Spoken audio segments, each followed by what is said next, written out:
Et bien bonjour à tous messieurs dames, bienvenue sur cette nouvelle vidéo, j'espère que vous allez bien, c'est Fukio, aujourd'hui nous sommes le 21 juin 2023, il est exactement 23 heures, donc les marchés ont bien évidemment tous clôturé. Nous avons un CAC 40 qui a fini en baisse à moins 0,46%, au niveau de l'Eurostoxx moins 0,50, le DAX moins 0,55, le FTSE 100 moins 0,13, 7559, le Dow Jones moins 0,30, 33 000, 951, le Nasdaq moins 1,21, 13 502 et le Nikkei 225, 33 575 en hausse, le seul indice en hausse en tout cas pour ce que je vous ai énuméré, plus 0,56%. Le pétrole Brent 77 dollars, tout pile, plus 2% sur le pétrole Brent. D'ailleurs, petite parenthèse, Total Energy fait la plus grosse hausse du CAC 40, forcément. Hein. Le pétrole en hausse, ça fait forcément jaillir un peu Total Energy. Le 11 d'or 1932 dollars 70, l'euro USD à 1,099. Bitcoin en forte hausse 28 819 dollars 81, plus 1,77. Palmarès du SRD, Avenir Télécom plus 15,89. Casino Guichard plus 11,30. Rallye plus 9,54. Au niveau des plus fortes baisses, Genomic Vision moins 4,38. Gameocorp moins 7,30 et Ginseng Biolo à moins 11,11. Aujourd'hui, que s'est-il passé? Alors déjà, on a été vraiment très attentif à l'élocution de Jérôme Powell devant, alors je ne sais plus si c'est l'Assemblée ou le Sénat. Et du coup, bah forcément, voilà, c'était vraiment très attendu dans la Chambre des représentants. Pardon. Du coup, bah, qu'est-ce qui s'est passé? Les marchés ont vraiment pas du tout apprécié. Et Jérôme Powell n'a pas vraiment, j'ai envie de vous dire, rassuré les marchés, puisqu'effectivement, ce dernier voilà, a encore dit que peut-être éventuellement il y aurait forcément d'autres hausses de taux. Ça, on était ok pour ça parce que de toute façon il nous l'avait dit précédemment lors de sa dernière réunion, mais que effectivement pour lui elle est encore bien trop forte l'inflation et qu'il n'hésiterait probablement pas à mettre un petit coup de polish, comme je veux dire, au niveau au niveau des taux directeurs pour que justement cette inflation baisse encore plus. Donc ça n'a pas réellement plu au marché. Voilà, il a dit que la pression, alors je cite les mots exacts, les pressions inflationnistes continuent d'être élevées et le chemin visant à ramener l'inflation à 2% est encore long. Du ce fait, il certifie que en fait, il pourra possiblement dans le futur encore rehausser les taux. Et ça n'a pas vraiment, j'ai envie de vous dire, plu au marché, sachant qu'il y a certains indicateurs, hein, notamment au niveau de l'emploi qui est extrêmement fort. On pense, la création du secteur non agricole qui a créé 339 000, qui était normalement voilà, 294, révisé à 253 000. Enfin, vraiment, la création de postes est énorme et voilà, Jérôme Powell peut s'appuyer là-dessus pour justement justifier sa hausse des taux. Il peut aussi se justifier, alors il y a forcément besoin de se justifier, hein, j'ai envie de vous dire, quand vous êtes à plus de 2% en inflation, voilà, il faut réduire ce niveau-là. Malgré le fait que, effectivement, cette inflation, en tout cas américaine, recule. Hein. On a quand même un gros recul au niveau de l'inflation américaine. Elle reste forcément bien trop élevée. On est loin des 2% pour l'instant. Mais écoutez, en tout cas, Jérôme Powell n'a pas du tout rassuré les marchés. Ça s'est vu, hein, de toute façon ça se voit au niveau des indices. On a le Nasdaq qui plonge à moins 1,21 forcément. Le Nasdaq qui est extrêmement attentif à la hausse des taux. Donc voilà, hein, écoutez, pour l'instant, Jérôme Powell l'a dit, on ne sait pas s'il va le faire, mais il se pourrait bien. Voilà ce qui a agité nos marchés, forcément. De ce fait, voilà, restez assez attentifs En tout cas, parce que demain, on aura la même chose, mais ça sera du côté des sénateurs. Voilà, calendrier d'annonce économique. Aujourd'hui, du coup, on a eu pas que ça, hein, on a eu le taux d'inflation au niveau du GBP qui n'a pas du tout plu. Effectivement, on est à 8,7 au niveau de l'inflation, au niveau du GBP. Ça remonte. On attendait une prévision à 8,4. Là, on a une inflation qui stagne. Et ça, les Anglais s'en bouffent les doigts. Et oui. Donc ça n'a pas du tout été apprécié forcément hein, par les marchés. À 16h, on a eu le témoignage de Jérôme Powell du coup qui était très attendu. Et c'est tout pour cette journée de mercredi. Demain, nous aurons les décisions des taux d'intérêt de la BOE. Alors autant vous dire que là, à mon avis, c'est possible que c'est changé. Bon, peut-être pas non plus, mais je pense que c'est possible qu'il y ait eu des énormes répercussions entre ce qui est sorti de l'inflation et là la décision des taux d'intérêt. Là, on sait que de toute façon, au minimum, c'est 25 points de base, hein, ça c'est sûr et certain. Voilà, hein, c'est dit, hein, 4,75. Est-ce qu'ils iraient plus haut? Ça, on ne sait pas, on verra ça demain. Et ce sera tout. Alors, on aura aussi forcément l'annonce, sur le discours de Jérôme Powell devant le Sénat. C'est bizarre, ils ne l'ont pas marqué. Bon, bah écoutez, ça sera vraiment à regarder d'assez près. On va aller sur les marchés maintenant. Le CAC 40 qui finit en large baisse, hein, 7250. On repasse vraiment sur une tendance baissière pendant un moment. On s'était peut-être un peu trop réjoui justement d'aller chercher les 7400. Voilà, on repasse un peu sur une tendance baissière. Alors, on a un RSI qui commence vaguement à pencher du côté de la vente. On a 45 au niveau du RSI. Donc écoutez, restez quand même assez prudent. Je vous rappelle, on a une résistance au niveau des 7002 et avec forcément une résistance à 7004 et un support à 7002. Donc voilà, pour l'instant on range depuis un petit moment entre ces deux valeurs. Voilà. Là, je ne serais pas trop me placer, en tout cas, essayez de vous prévenir demain, de toute façon c'est impossible. Restez quand même assez prudent, effectivement, puisque là, c'est possible que ça dérive petit à petit. Voilà. Le DAX qui est pour l'instant sur le support des 16 000. Oui, je dis ça parce qu'on a 15 994. Pour moi, on est toujours sur le support des 16 000. Gros support. Voilà. Qu'on attend qu'il fasse son rôle. Le RSI qui s'est bien calmé aussi, on est à 46, donc pratiquement sur une zone neutre.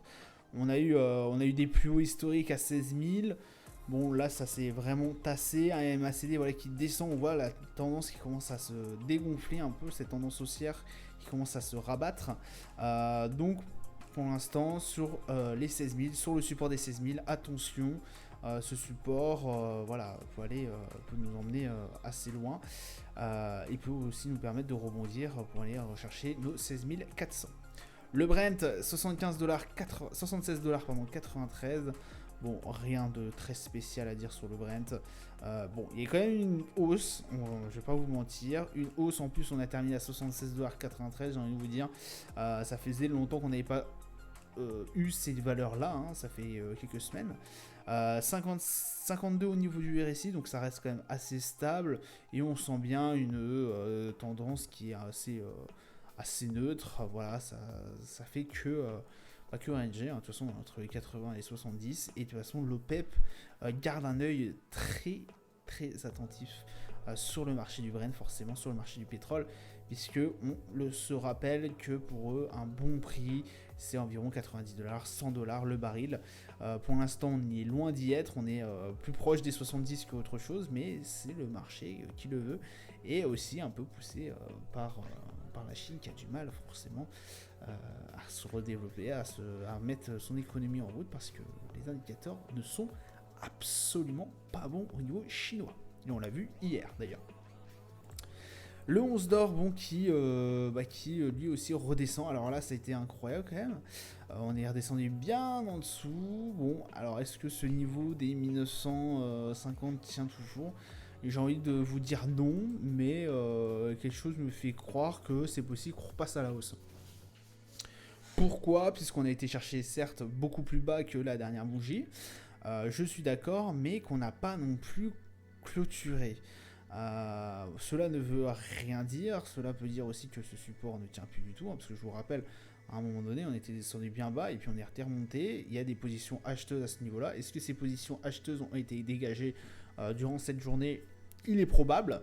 Après, voilà, il est probable aussi que tout ça remonte et qu'on aille retaper les 1950. En tout cas, pour l'instant, on est toujours sur sur une pression baissière, hein, je vais vous dire, avec un RSI à 40. Et on a un MACD voilà, qui nous montre un peu une tendance assez baissière. Enfin, assez neutre, pardon, plutôt. Le S&P, bon, lui, alors j'allais reposer. Ah oui, d'accord, bon, je pense que la range, c'est encore pareil. Mince, pardon, je me suis trompé. Hop. Mais pourquoi tu veux pas me mettre. Voilà. On était aux environs des 4400, il y a peu de cela, pas très longtemps. On est redescendu à 4002, avec un RSI bon, qui est un peu meilleur, j'ai envie de vous dire, parce que vraiment on était pendant un bon moment dans la zone de surachat.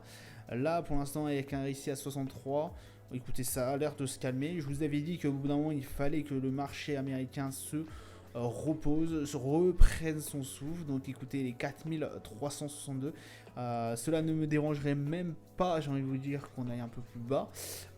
Quoique quand même, peut-être pas non plus abuser sur le S&P. En tout cas, ça sera pas la même chose sur le Nasdaq. Mais voilà, là on est en train de bien respirer. Alors au bout d'un moment, on ne sait pas si cette tendance va complètement se casser. Pour l'instant, pas de panique. On voit bien le MACD qui reste très très fort en niveau de tendance haussière. Le RSI aussi, on est à 63, je vous rappelle. Donc écoutez, pour l'instant, pas de panique si vous avez des positions acheteuses.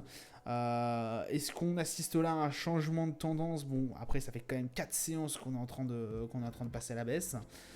Pour l'instant, j'ai envie de vous dire, ok, pourquoi pas. Est-ce que on repasserait à l'achat? Ça, j'ai pas, la boule de cristal et j'ai envie de vous dire que là, techniquement, on pourrait tenter, mais ceci reste absolument hypothétique. Il est possible qu'effectivement ça retombe encore plus. Pourquoi pas aller chercher les 4002, les 4003 pardon. Voilà, c'est hypothétiquement possible pour avoir une grande respiration et pour aller rechercher les 4004 bien plus tard. Il est possible aussi qu'on s'arrête ici et qu'on repasse à la hausse juste après.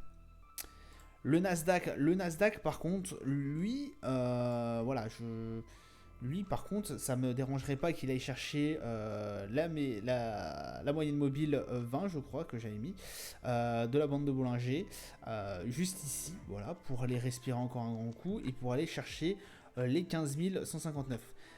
Pourquoi je vous dis ça? Je pense que le Nasdaq peut encore plus respirer, effectivement, ou il peut repartir encore à la hausse, c'est toujours tout à fait hypothétique comme d'habitude.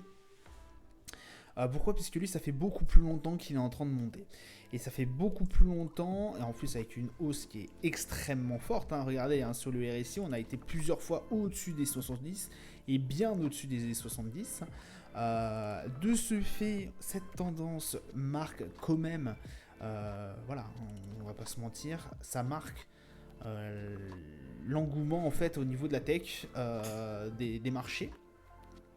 Mais aussi là, voilà, ce niveau en fait en aussi peu de temps fait que au bout d'un moment le marché devra se reposer, devra respirer. Et le Nasdaq ne l'a pas réellement fait. C'est ce qui me fait un peu douter de repartir tout de suite. Alors après, il est vrai qu'ici il l'avait fait. Là, on voit que c'est quand même 3-4 séances si on compte celle-là, limite, dans le rouge, et que voilà, ça fait quand même un peu réfléchir. Donc écoutez, pour l'instant, le Nasdaq, j'ai envie de vous dire, ce n'est absolument pas à prendre à la vente. Enfin, en tout cas, c'est pas forcément une position vendeuse que je prendrais là. À la hausse, sûrement, puisqu'effectivement, je vous le dis, je vous le redis, l'IA, la technologie, on a encore vu sur Vivatex ce que ça a donné, ça parle aux investisseurs, forcément il y a de l'investissement dedans. forcément c'est un secteur où il y a un peu le vent en poupe. Donc en ce moment, c'est en train de remonter. Méfiance quand même avec ce que vient de dire Jérôme Powell. Je vous rappelle que le Nasdaq est extrêmement corrélé à la hausse des taux de Jérôme Powell. Et ce qu'il vient de dire au Congrès américain n'a pas du tout été apprécié. De toute façon, on le voit sur le graphique par les investisseurs, forcément, et aussi, non plus par la tech, pour la tech. Parce qu'effectivement, quand vous avez une entreprise dans la tech, les 3 quarts du temps, 99% du temps même, vous allez voir les banquiers pour qu'ils vous prêtent de l'argent pour développer votre solution, voilà, votre nouvelle technologie, j'ai envie de vous dire. Si les taux sont plus forts, forcément, il y aura beaucoup moins de personnes qui se lanceront. Donc voilà pourquoi c'est beaucoup moins apprécié au niveau de la tech, en tout cas pour tout ce qui est hausse des taux. Le Dow Jones, c'est pareil, on est vraiment sur une journée assez rouge pour les indices américains. Bon, le Dow Jones, j'ai envie de vous dire, lui, après s'être pris la barrière, cette résistance aux 34 000, bon là, il est en train de redescendre un peu. Écoutez, ça reste quand même assez bon dans l'ensemble. On est à 54 au niveau du RSI et un MACD en tendance haussière.